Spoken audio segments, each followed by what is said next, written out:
Hi, I'm Jennifer with ClubCal. I teach a lot of the handstand classes, and I originally got into handstands through yoga, but I learned pretty quickly on that when you learn your handstands through yoga, a lot of times you don't get the proper alignment, and it's really stressful on your wrists. So I transitioned into calisthenics to learn how to support my handstand more efficiently, and so I could transition the skill into more acrobatic skills, hand balancing on canes. So I just wanted to go through what I do at home to kind of warm up my handstand, get my shoulders prepared, get my wrists prepared, and then do a few entry drills for you guys at home so you can practice the skill on your own.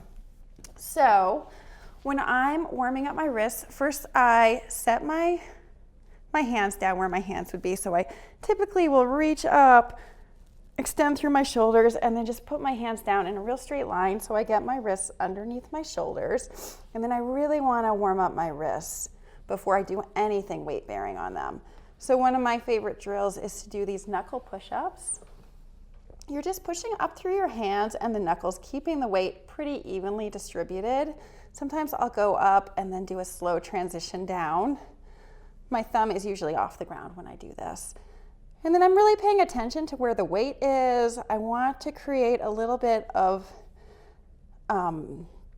eccentric stress in my forearms. So if it doesn't feel heavy, I'll just move my knees back, try to create a little bit of a lift here. And I'll do about 10 of those. After that, I'll just shift my hands around to kind of feel out where my arms are tight, where my wrists are feeling, if there's any pain. And just make sure I stretch through my whole forearm and arm. Another great drill I do is I turn my hands in to face the opposite knee.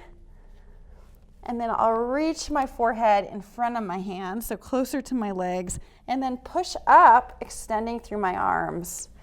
Just to you'll feel a really good stretch through your whole arm, a little bit up into your back. And this is a great way to warm up your forearms and your wrists before you put any weight on them. So I suggest doing this. No matter what you're doing, as long as it's weight bearing, if you're doing back bends, if you're doing handstands, if you're doing some yoga at home, it's a great way to start. After I do about 10 of those, I'll try to warm up my shoulders.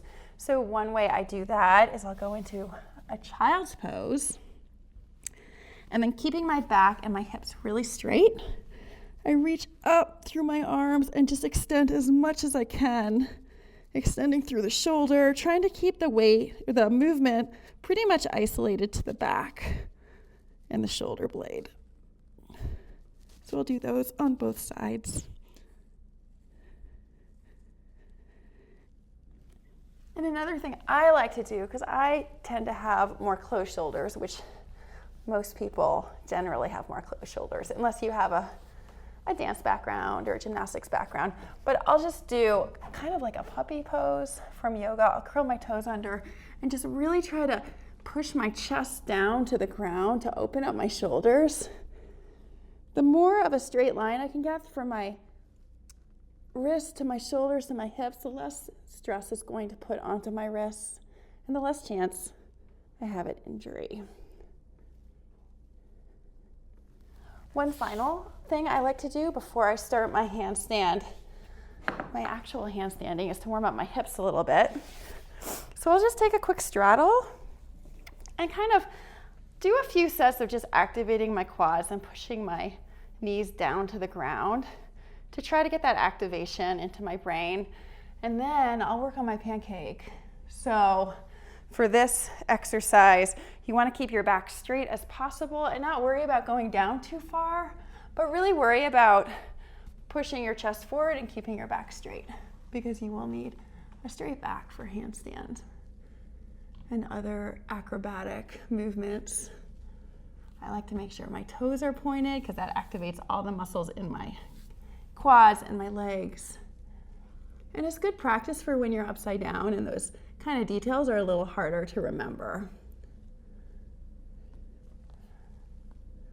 So to warm up my handstand, if I'm doing a handstand workout, I usually start with a simple kick in, And you can use the wall or freestanding. Even if you don't have a solid handstand, you just want to make sure not to kick too hard and go too far over.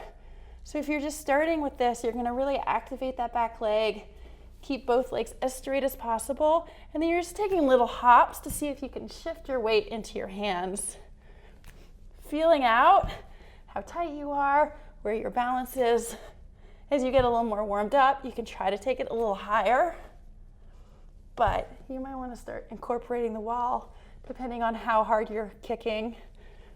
And just seeing if you can keep a little bit of balance through the legs. I'll do about 5 of those on each side before I go into my longer holds.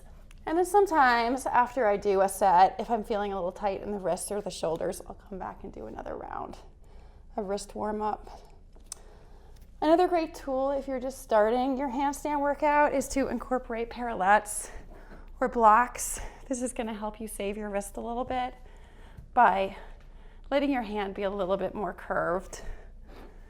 So it puts a little bit more extension or less stress on the extension part of your handstand.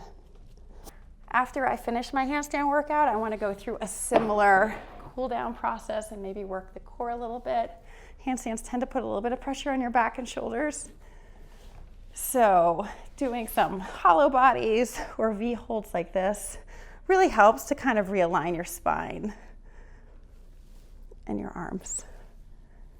So thank you guys for watching this and tuning in. If you like what you see, come back, like our videos, and check out the ClubCal online platform, which has tons of videos and tutorials on all the skills that you want to do in your own home.